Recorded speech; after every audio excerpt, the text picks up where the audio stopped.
नमस्कार, स्वागत है आप सभी का आपके अपने ही परिवार हनुमान सेवा परिवार में। आशा करते हैं कि प्रभु श्री हनुमान जी और परम पूज्य महाराज जी आप सभी के जीवन में बहुत खुशहाली बनाए रखें और आप सभी भक्तों पर असीम कृपा रखें। दोस्तों, देह लीला समाप्त करने के बाद भी महाराज जी अपने भक्तों के लिए अनंत लीलाएं कर रहे हैं और अनेकों भक्तों ने अपने जीवन में महाराज जी के साक्षात चमत्कार को देखा है। बाबा के सूक्ष्म रूप में हो रहे इतने चमत्कारों का इतना प्रभाव है, तो ज़रा सोचिए कि जो लोग महाराज जी के शहर शरीर रहते हुए उनकी सेवा में रहते थे, उन्हें कितना अलौकिक आनंद मिलता होगा। आज का ये वीडियो थोड़ा हटके है, थोड़ा ख़ास है। वीडियो में अंत तक बने रहिएगा, क्योंकि इस वीडियो में आप जानेंगे कि महाराज जी किस तरह अपने भक्त के साथ समय बिताते थे, या कोई भक्त महाराज जी के समीप होता था तब क्या घटनाएं घटती थी और किस तरह की छोटी छोटी बातें भी बड़ी विस्मयकारी हो जाती थी। किसी भी भक्त के मन में क्या पक रहा है, इसे बाबा तुरंत जान जाते थे और इसी पर आधारित है आज का ये वीडियो। अतः वीडियो के अंत तक बने रहिएगा। आप स्वयं ये महसूस करेंगे कि आप भी महाराज जी के बिल्कुल ही नज़दीक बैठे हैं। और इससे पहले हम आगे बढ़ें, आप सभी से एक छोटी सी गुजारिश है।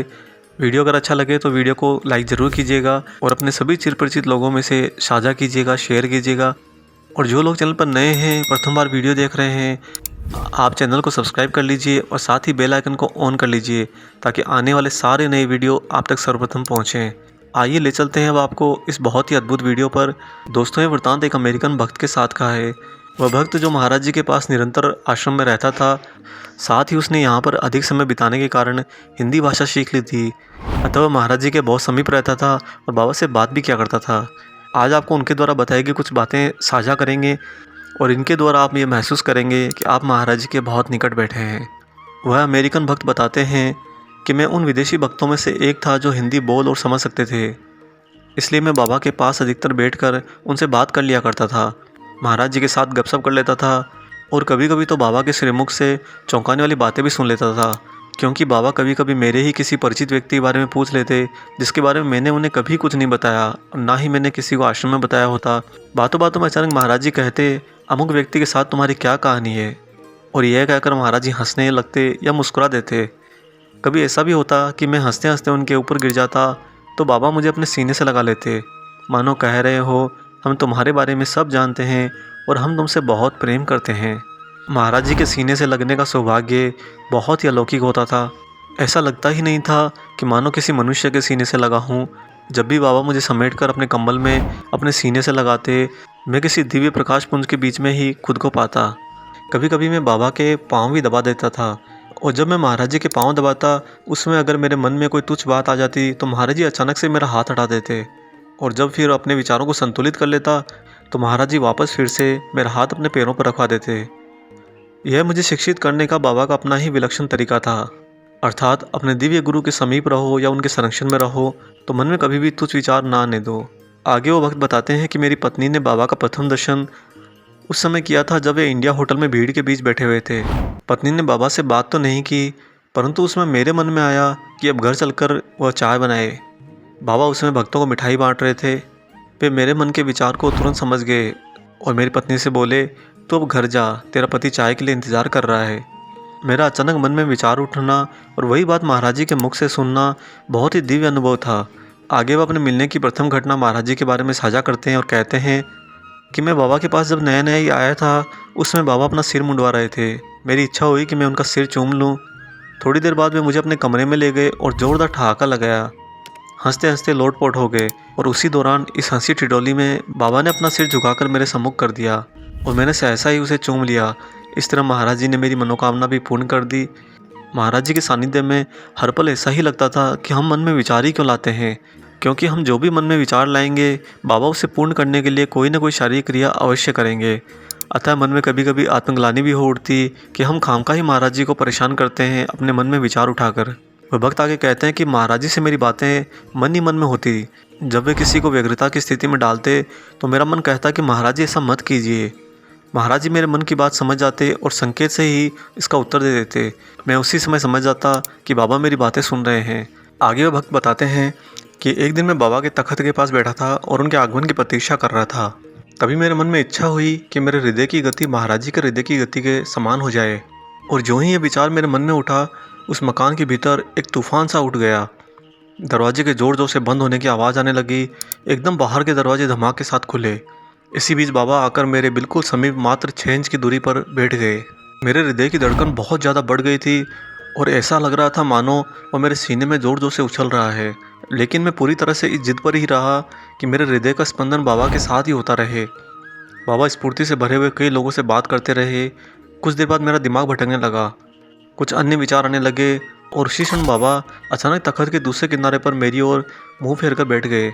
मैं महाराज जी का ये बर्ताव देखकर भौचक्का रह गया और मन ही मन में प्रार्थना करने लगा कि बाबा मेरी ओर देखो। जो ही मेरे मन में विचार कौंधा, बिजली की तरह तेजी से उन्होंने सीधा मेरी ओर देखा और फिर से नज़रें फेर ली। जब तक मैं वहाँ बैठा रहा उन्होंने मेरी ओर नज़रें एक बार भी नहीं उठाई। उस दिन मुझे महसूस हुआ कि महाराज जी बाहरी रूप से मेरी रक्षा नहीं करते, वरन मेरे भीतर भी सुगमता से झांक सकते हैं, मेरे मन की सारी बातें सुन सकते हैं और मेरे सारे विचारों को पढ़ सकते हैं। बाबा के तख्त पर प्रायः सेव रखा रहता था और जब भी मैं उनके दर्शन के लिए उनकी अनुपस्थिति में उनके कक्ष में घुसता तो मेरा मन सेव खाने को हमेशा होता। बाबा जब आकर तख्त पर बैठते तो सभी भक्तों की तरफ फलों के टुकड़े उछालते, लेकिन मेरे पास वही सेव आता जिस पर मेरी निगाह पहले से गड़ी होती। यह महाराज जी का भक्त के प्रति अटूट प्रेम होता है। बाबा उस प्रेम में इतने घुले होते हैं कि जिस भी वस्तु की और आकार की आपने इच्छा करी है, महाराज जी बाकी सारी प्रकृति छोड़कर आपकी इच्छा की रक्षा करते हैं। आगे वक्त बताते हैं कि एक बार बहुत ठंड पड़ रही थी और मैं मंदिर के पीछे वाले पहाड़ पर रह रहा था। मैंने सुन रखा था कि अंतरिक्ष यात्री जो कंबल अपने साथ ले जाते हैं उसका वजन बहुत ही हल्का रहता है और अब बहुत गर्म होता है। तब मैंने मजाक में सोचा कि काश ऐसा ही कंबल मेरे पास भी होता। दूसरे दिन जब मैं मंदिर आया तो एक भक्त अपने बैग को साफ कर रहा था। मैं उसके साथ चाय पीने लगा। उसने मुझसे कहा कि लो, यह कंबल ये अंतरिक्ष में काम आने वाला है, मैं इसका कभी इस्तेमाल नहीं करता, अब तुम इसे रख लो। तब मैंने सोचा कि महाराज जी ने अन्य इच्छाओं की पूर्ति की तरह यह इच्छा भी पूरी कर दी और अब समय आ गया है जब मैं बाबा से और अधिक महत्वपूर्ण चीज़ मांग सकता हूँ, जैसे उनकी दया, उनकी करुणा। कुछ दिनों बाद महाराज जी ने बरेली में सुबह स्टेशन पर आकर मिलने को कहा। मैंने सोचा कि इतनी भीषण बाढ़ आई हुई है तो वे किस प्रकार आएंगे, लेकिन महाराज जी के आदेशानुसार मैं तो स्टेशन पर पहुंच गया और महाराज जी भी आ गए। उन्होंने आते ही कहा कि तू यह सोच रहा था कि बाढ़ के कारण मैं नहीं आ पाऊंगा। आगे वह कुछ और संस्मरण बताते हैं कि जब मैं सोचता कि मेरा साथी भक्त उतना संत पुरुष नहीं है जितना वह स्वयं को समझता है, तभी बाबा अचानक मुझसे पूछ बैठते, अमुक आदमी इतना संत नहीं है जितना वह अपने आप को समझता है, क्या यही बात है? ऐसे ही एक दिन मैंने अपनी पत्नी से कहा कि आज मैं बाबा के दर्शन को नहीं जाना चाहता, वे यही कहेंगे कि प्रसाद लो और जाओ। लेकिन पत्नी की जिद और उसके हट के कारण मुझे जाना पड़ा। उस दिन बड़ा आश्चर्य हुआ कि बाबा ने मुझे जाने के लिए नहीं कहा। मुझे दिन के 11 बजे तक बिठाए रखा। जब सब लोग उठकर चले गए तो महाराज जी ने कहा कि आज के बाद किसी से मत कहना कि मैं तुम्हें बैठने नहीं देता। और इस प्रकार महाराज जी की परम दया, उनकी परम करुणा भी मुझे प्राप्त हुई। मैं महाराज जी के पास बैठकर यह प्रार्थना कर रहा था कि किसी प्रकार सत्संग से छुटकारा मिल जाए तो मैं कुछ साधना कर सकूं। तभी महाराज जी ने अचानक कहा कि तू नेपाल चला जा। बाद में पता चला कि मेरी वीज़ा की तिथि पहले ही समाप्त हो चुकी थी और ये बाबा सब जानते थे। कोई भी भक्त बाबा के पीछे बैठा रहता और उसे लगता कि बाबा उसकी ओर उदासीन है, लेकिन जब उसके मन में कोई विचार उठता तो बाबा उसका उत्तर दे देते। महाराज जी बात किसी और से करते रहते, लेकिन जवाब उस भक्त के मन में आए विचार का होता था। कभी किसी भक्त के साथ गंभीरता से बात कर रहे होते, फिर अचानक खिड़की के पास खड़े हो जाते और खिड़की के बाहर जो व्यक्ति खड़ा होता उसके मन में आए विचार का उल्लेख कर रहे होते। यह सब महाराज जी की बड़ी दिव्य लीलाएं होती थी जिनका पल पल आनंद हम भक्तों को प्राप्त होता था। यह अमेरिकन भक्त कहते हैं कि महाराज जी की सिर्फ एक ही नज़र व्यक्ति के भीतर की पीड़ा को हर लेती। उनकी एक दृष्टि किसी भी व्यक्ति के पूरे व्यक्तित्व को बदल कर रख देती थी। और यदि कोई व्यक्ति किसी अवसर पर मानसिक एकाग्रता से भटकता तो महाराज जी की बस एक ही दृष्टि उसे रास्ते पर लाने के लिए पर्याप्त होती थी। और इस प्रकार जितने भी दिन मैं महाराज जी के साथ रहा, जितने भी पल महाराज जी के साथ बिताए, वे सभी पल मुझे इस धरती से दूर के ही लोक का आभास कराते थे। बाबा जितना सरलता से अपने भक्त को रखते थे, उतनी सरलता से उनके साथ लीलाएं करते थे।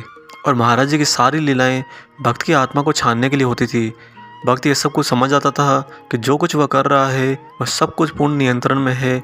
जो कुछ उसके मन में विचार उठते हैं वह सब किसी और को पहले से पता होता है। अतः हर भक्त जो महाराज जी को अपना गुरु, अपना इष्ट बना लेता, वह हर समय अपने आप को उस बालक की तरह महसूस करता जिसके सामने हेडमास्टर जी डंडा लिए हर पल खड़े हों। और इसका परिणाम यह होता कि उस भक्त का जीवन बहुत ही उच्च स्तर का हो जाता है। क्योंकि मनुष्य के जीवन में जो भी कष्ट और दुविधाएं आते हैं वह सब आते तो हमारे ही गलत कर्म और गलत प्रयत्नों के कारण होते हैं, परंतु हम मनुष्य अपनी बुद्धि के अधीन होकर अन्य स्थिति को और अन्य मनुष्यों को ही दोष देते रहते हैं। यह भक्त बताते हैं कि बाबा का साथ ईश्वर शरीर में रहते हुए मनुष्य के लिए देवता के साथ से भी परे का है। और ऐसा अलौकिक साथ बहुत सारे जन्मों के अच्छे कर्म और भक्ति मार्ग पर चलने का ही परिणाम होता है। तो दोस्तों, आशा करते हैं कि आज का ये वीडियो आप सभी को पसंद आया होगा। वीडियो अगर अच्छा लगा है तो वीडियो को लाइक ज़रूर कीजिएगा और जो लोग चैनल पर नए हैं चैनल को सब्सक्राइब करके ज़रूर जाइएगा। मिलते हैं जल्दी एक और बहुत ही अच्छे वीडियो के साथ। तब तक अपना और अपने माता पिता का संपूर्ण ख्याल रखिएगा और प्रभु श्री हनुमान जी और महाराज जी की निस्वार्थ होकर निरंतर सेवा करते रहिए। जय सिया राम।